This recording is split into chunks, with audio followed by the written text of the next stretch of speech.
Hello everyone, আজকে আমরা কেমিস্ট্রির পরমাণুর গঠন শুরু করব।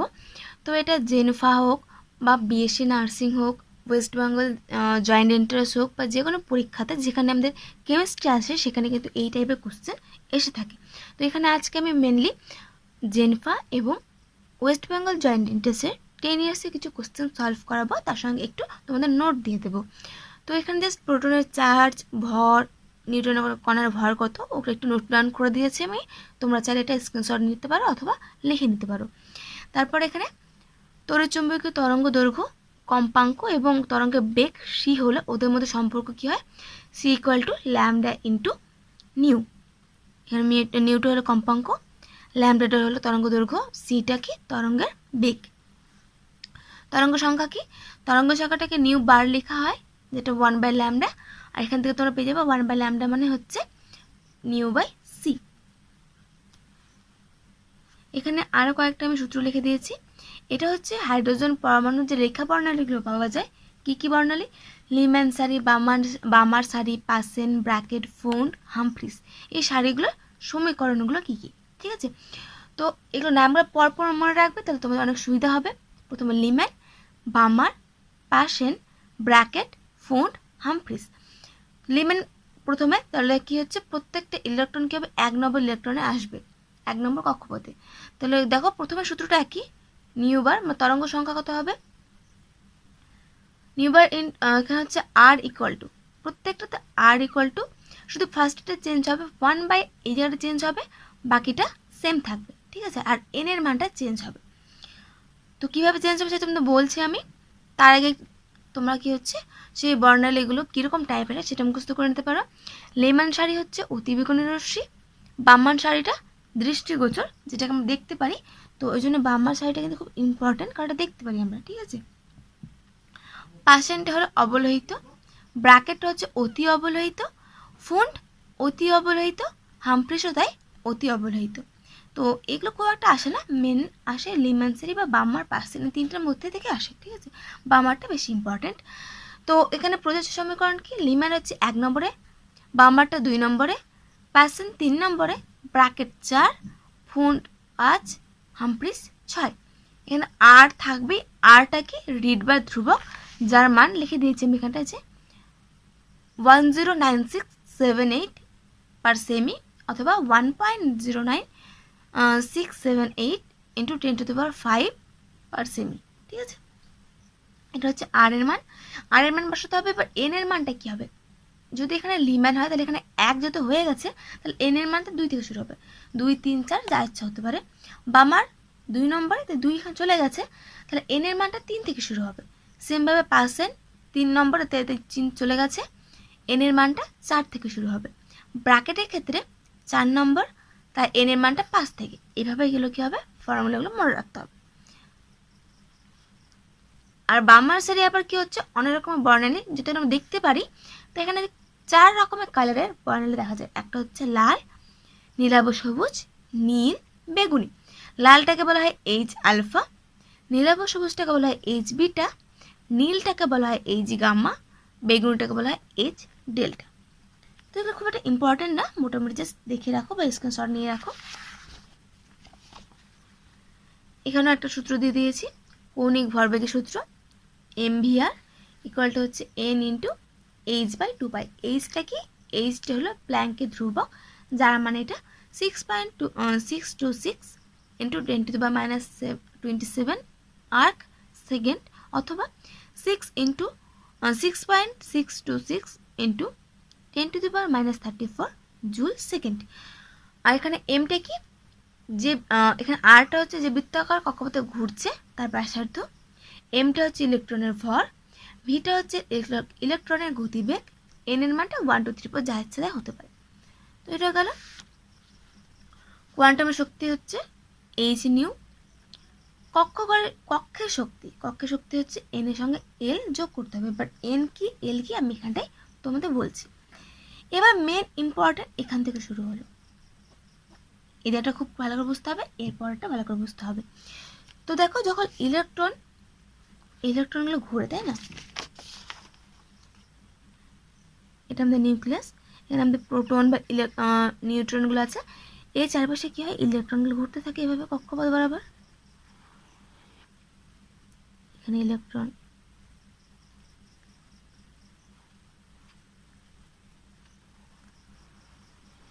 এভাবে ঘুরতে থাকে, ঠিক আছে। তো এই কক্ষপথগুলোর নাম কি কি, যে কে এল এম এন। ফার্স্ট যে কক্ষপথটা মানে প্রথম, এটা কে হচ্ছে কে কক্ষপথ। সেকেন্ড যেটা, সেকেন্ডটা হচ্ছে এল, থার্ডেরটা হচ্ছে এম, ফোর্থেরটা হচ্ছে এন। তাহলে এই হলো কক্ষপথগুলোর নাম, ঠিক আছে। এবার কক্ষ হচ্ছে কে কক্ষ। ফার্স্ট আমরা কেটাকে নিয়ে আলোচনা করি। কে কক্ষপথের ক্ষেত্রে মুখ্য কোয়ান্টাম সংখ্যাকে এন দিয়ে লেখা হয়, গৌণ কোয়ান্টাম সংখ্যা এল। মুখ্য কোয়ান্টাম, যখন কে কক্ষপথ তখন মুখ্য কোয়ান্টাম সংখ্যা হয়ে যাবে এন এর মানটা 0, এল এর মানটা তখন কি হবে, এন এর মানটা হবে 1। এক নম্বরে তখন এন এর মানটা 1, এল এর মানটা হবে 0। চুম্বকীয় কোয়ান্টাম, তাহলে মুখ্যটা হচ্ছে এন, গৌণটা হচ্ছে এল।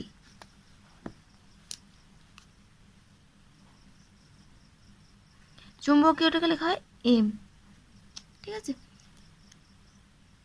চুম্বকীয় এম এর মানে কি হবে, 0 হয়ে যাবে। তখন কক্ষপথ কি হবে, এই কক্ষপথটা হবে এস কক্ষক,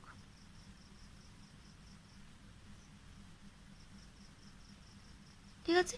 সর্বোচ্চ ইলেকট্রন কটা হবে, এস কক্ষকে 2টো থাকে, এক একটা কক্ষপথে 2টো করে ইলেকট্রন থাকতে পারে, ঠিক আছে। এসের ঘরটা এরকম হয়, এটা ধরুন এস, একটা ইলেকট্রন উপরে, একটা ইলেকট্রন নিচে, দুটো ইলেকট্রন, ঠিক আছে। কে এর পরে এবার আসছে এল এর ক্ষেত্রে। এল এর ক্ষেত্রে এন এর মান 2, এন এর মান 2 হলে এল এর মান দুটো হতে পারে, একটা হতে পারে এল ইকুয়াল টু 0, আর একটা হতে পারে এল ইকুয়াল টু 1। এন যত তার থেকে কিন্তু এল এক ঘাট কম হবে, যেমন এখানে দেখো এন 1, এল 0 ছিল, এন এখানে 2, তাহলে এখানটায় 0 হবে, 1 হবে, 2 কিন্তু কোনোদিনও হবে না। এবার এল এর মান যখন 0 তখন এম এর মানেরও কি হবে, 0 হবে। এল এর মান যখন 1 তখন এম এর মানটা এরকম হতে পারে, 0 হতে পারে, আবার +1 হতে পারে, -1 হতে পারে, ঠিক আছে। এম এর মান 0 হলে এস কক্ষক বলে দিয়েছিলাম। এম এল যখন 1 তখন ওটা হচ্ছে পি কক্ষক, ঠিক আছে। এস এর কক্ষক একটা ঘর, পি এর দেখো কটা ঘর, এম এর মান যতগুলো ততগুলো ঘর, এম এর মান এখানে 3টা, তাহলে এখানে 3টা ঘর হবে। আবার কি, প্রত্যেকটা ঘরে 2টো করে ইলেকট্রন, এখানে 2টো, এখানে 2টো, এখানে 2টো, এখানে 2টো, ঠিক আছে। দেখেন সর্বোচ্চ ইলেকট্রন কটা হলো, এখানে 2টো, এখানে 6টা, তাহলে সর্বোচ্চ ইলেকট্রন হলো আমাদের 8টা।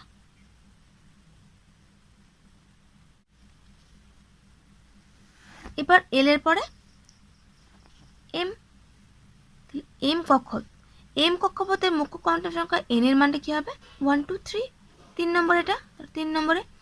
3 এর জন্য কি হবে, এন এর মান যা তার থেকে কিন্তু এল এর মান এক ঘাট কম হবে, তার এল এর মান 0 হতে পারে, এল এর মান 1 হতে পারে, এল এর মান 2 হতে পারে, 3 কিন্তু হবে না কারণ এন এর মান 3।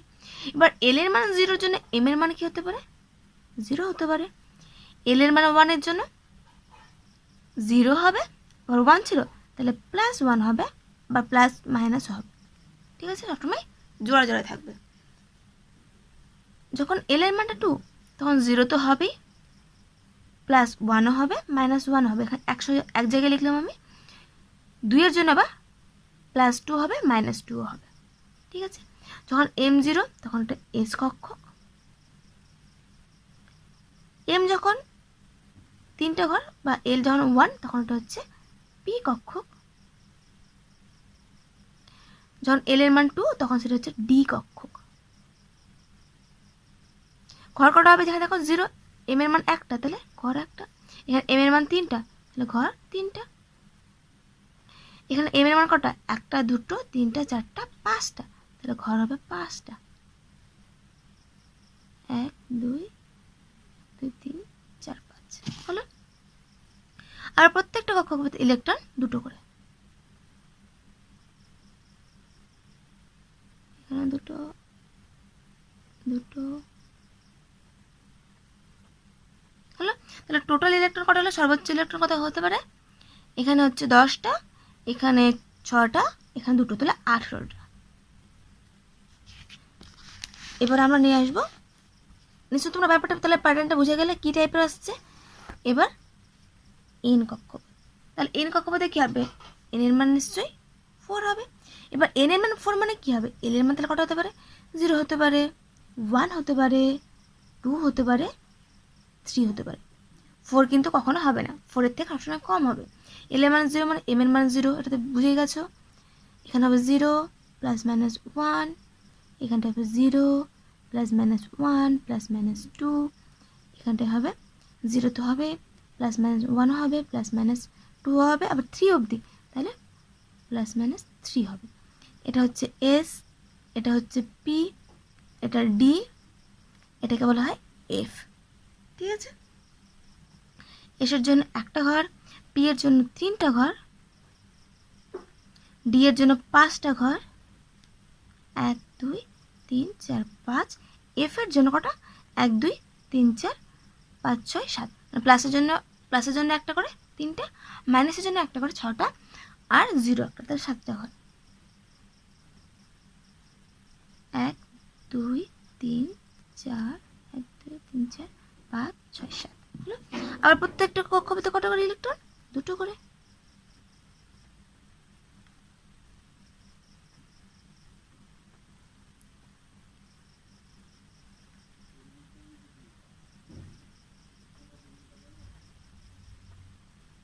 তাহলে ব্যাস হয়ে গেল। সর্বোচ্চ ইলেকট্রন কত? যদি সবগুলো গুণো, সর্বোচ্চ ইলেকট্রন আসবে আমাদের 32টা। ঠিক আছে, তাহলে এই হলো। তাহলে কে কক্ষপথে সর্বোচ্চ দুটো ইলেকট্রন থাকতে পারে? এল কক্ষপথে সর্বোচ্চ 8টা, এম কক্ষপথে 18টা, এন কক্ষপথে 32টা। তাহলে আমি যে ছবিটা এঁকেছিলাম এটার ক্ষেত্রে, তাহলে এটা কে কক্ষপথ? এখানে কটা থাকবে? সর্বোচ্চ দুটো ইলেকট্রন থাকতে পারবে। তারপরে এটা হচ্ছে আমাদের এল কক্ষপথ, এল কক্ষপথে কটা? 8টা।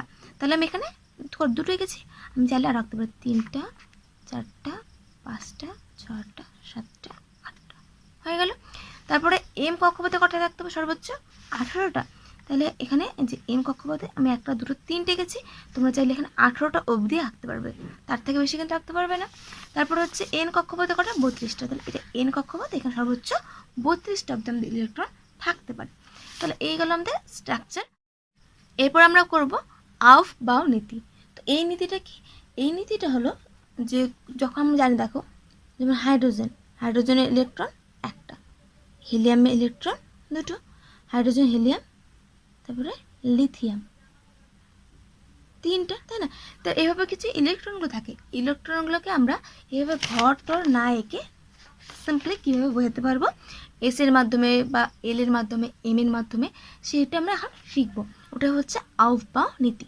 তো ফার্স্ট আমরা লিখবো এভাবে 1s, 1 এর ক্ষেত্রে একটা থাকে, 2s 2p, তারপর এখানে হবে 3s 3p 3d, 4s 4p 4d 4f, 5s 5p 5d 5f, 6s 6p 6d, 7s 7p।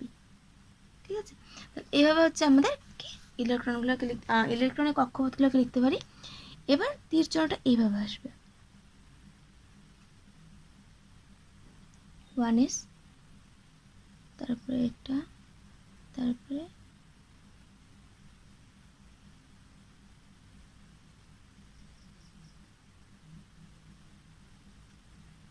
Three সঙ্গে 4p, 4p সঙ্গে 5s। ঠিক আছে, এইভাবে চলে আসবে। তো তোমরা জিনিসটা এইভাবে এদিকে দিচ্ছি না, এদিকে দিচ্ছি না, এদিকে দিচ্ছি না, এটা পুরোটা একসঙ্গে ধরতে পারো, এটা পুরোটা একসঙ্গে, এই পুরোটা এই পুরোটা আর এই পুরোটা, ঠিক আছে।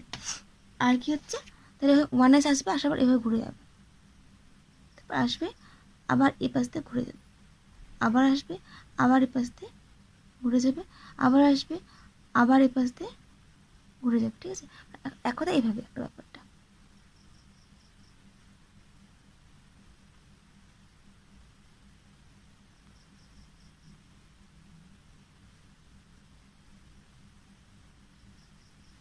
ঠিক আছে, আর এই টাইপের ছবিটা হবে।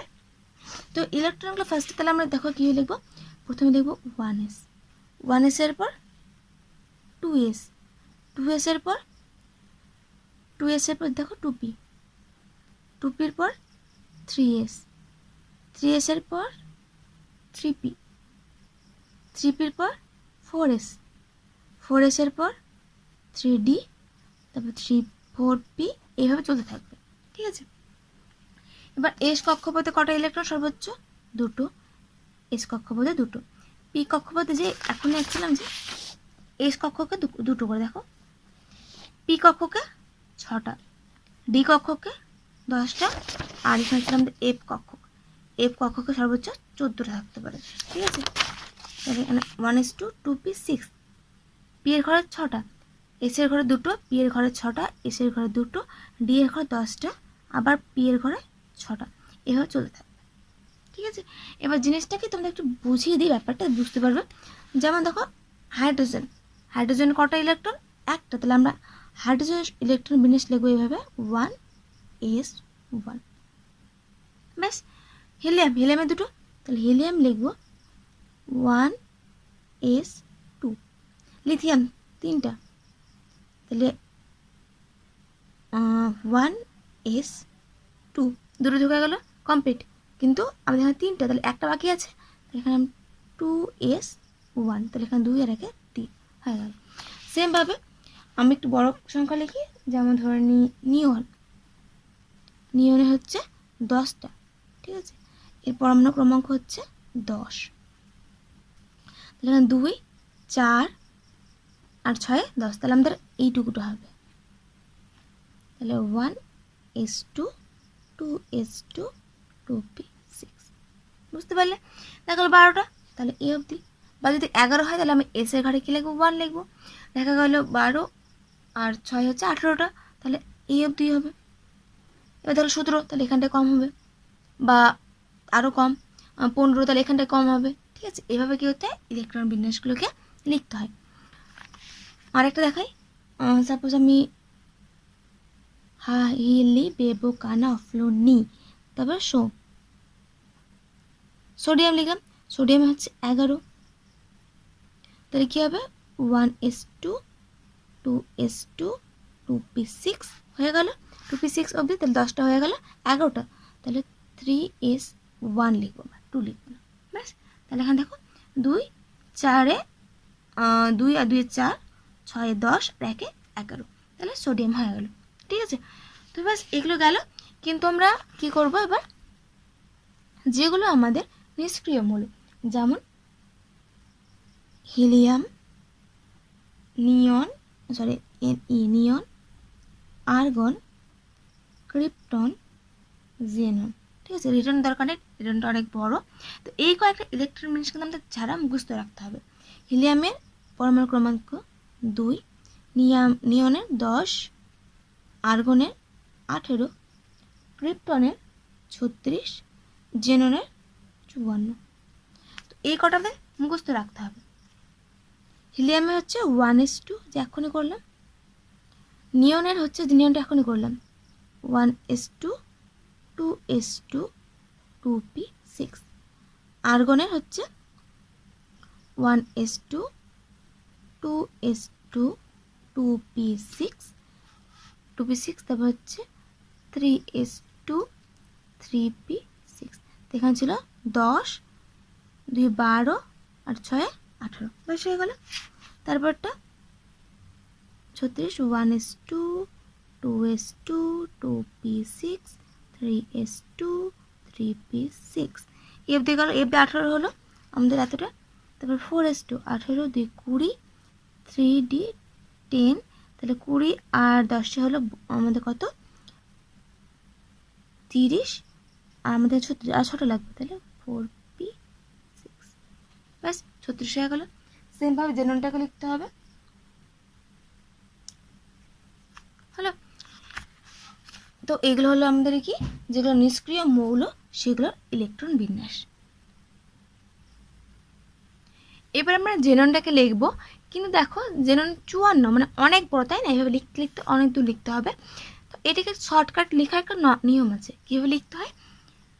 যেটাকে আমরা, এটা শুধুমাত্র জেননের ক্ষেত্রে না, যে কোনো মৌলের ক্ষেত্রে যে মৌলটাকে আমরা লিখবো ঠিক তার আগে দেখবো যে তার আগে কোন নিষ্ক্রিয় গ্যাস আছে। তো যেমন জেননের আগে নিষ্ক্রিয় গ্যাসকে ক্রিপ্টন, তো ফার্স্ট আমরা ক্রিপ্টন লিখে দিলাম, থার্ড ব্র্যাকেটে আমাদের ক্রিপ্টন লিখলাম, মানে 36 অব্দি এইটুকু আমাদের লেখা কমপ্লিট হয়ে গেল। এরপর থেকে আমরা লিখবো, তো 54 থেকে 36 বাদ দিলে লিখে থাকে 18, মানে বাকি 18টাকে আমি লিখবো। তো 4p6, তবে 4p এসছি, এসছি 4pর পরে 5s, 5s এর পর 4d, 5p, তাহলে 4s, সরি 5s, তারপর হচ্ছে 4d, তারপর হচ্ছে 5p। তো আমাদের ক্রোমিয়াম মানে 36 চলে গেছে, বাকি আমাদের 18টা লাগবে। এসের ঘরে দুটো থেকে, ডি এর ঘরে থাকতে পারে কত, সর্বোচ্চ 10টা, তাহলে 10 আর 2 12, আর লাগবে 6টা, পি এর ঘরে 6টা, তাহলে ব্যাস হয়ে গেলো 18টা। তাহলে আমরা দেখো এত বড় না লিখে শর্টকাটে একদম লিখে দিতে পারলাম। তো আমরা এটাকে লিখতে পারতাম, ক্রোমিয়ামটাকে কি লিখতে পারতাম, ক্রোমিয়ামের আগে কি আছে আর্গন, আর্গন মানে কত 18, তো ফার্স্ট আমি আর্গন লিখে দিলাম, তাহলে 18তে চলে গেল, বাকি থাকলো আরও 18। এবার আর্গন মানে 3p6, মানে এফ দিয়ে লেখা হয়ে গেছে আমাদের, 18 অব্দি কমপ্লিট। তারপর বাকিটা 4s2, 3d10, আর হচ্ছে 4p6, ঠিক আছে, এভাবে লিখতে পারতাম। এবার আরেকটা ব্যাপার, কোনটার ক্ষেত্রে শেষের দিকে কী আছে মনে রাখবো কী করবে, যেমন তুমি শুরু করলে জেননটা, তো ক্রোমিয়াম তো লিখলাম ঠিক আছে, কিন্তু শুরু করবো কোথা থেকে সেটা তোমাকে জানতে হবে, জানার জন্য আবার সে প্রথম থেকে ভাবতে হবে, তাই না? কিন্তু না, ভাবতে হবে না। কি করব, শুধুমাত্র হিলিয়ামটা ব্যতিক্রম, এটাকে বাদ দিয়ে নিয়নের দেখো শেষের দিকে 2s2, 2p6, এটা 1 নম্বর, এটা 2 নম্বর, 3 নম্বর, 4, 5 নম্বর। আর্গনে দেখো শেষের দিকে 3s2, 3p6, 4 নম্বর ক্রোমিয়াম। এর শেষের দিকে দেখো 4s2, 4p6 যেখানে আছে, ঠিক আছে। 5 নম্বরে কি জেনন, জেননে দেখো শেষের দিকে 5s2, 5p6। এক কথায় এসটা মনে না রাখলে হবে, পিটাকে মনে রাখো। নিয়নের ক্ষেত্রে 2p6, আর্গনের ক্ষেত্রে 3p6, ক্রোমিয়ামের ক্ষেত্রে 4p6, জেননের ক্ষেত্রে 5p6। মানে যখন তুমি কোনো মৌল লিখবা এরপরে তখন এই 5p6 থেকে শুরু করতে হবে, বা 4p6 এর পর থেকে শুরু করতে হবে, ঠিক আছে। এই p6 এর পর থেকে পরবর্তী টার্মগুলো শুরু করতে হবে। এবার এটা তো গেল জেনুইন। এবার কয়েকটা ব্যতিক্রম মৌল আছে, যেমন chromium, copper, NB, silver, platinum, gold, এগুলো হলো একটু ব্যতিক্রম মৌল। তো এগুলো কীভাবে লিখব, তো ক্রোমিয়ামে 24, তো ফার্স্টে আমরা আর্গন লিখে নিলাম, আর্গন মানে 18 পেরিয়ে গেল, বাকি থাকলো আমাদের কত 18, তাহলে থেকে থাকলো আমাদের 6, তাহলে বাকি লিখতে হবে আমাদের 6, তাই না? তো আর্গন মানে কত নম্বরে, হিলিয়াম, নিয়ন, আর্গন, তোমার 3 নম্বরে, তো আমরা এখানে লাস্টে আমাদের 3p6 আছি, 3p6 এর পর থেকে লিখতে হবে।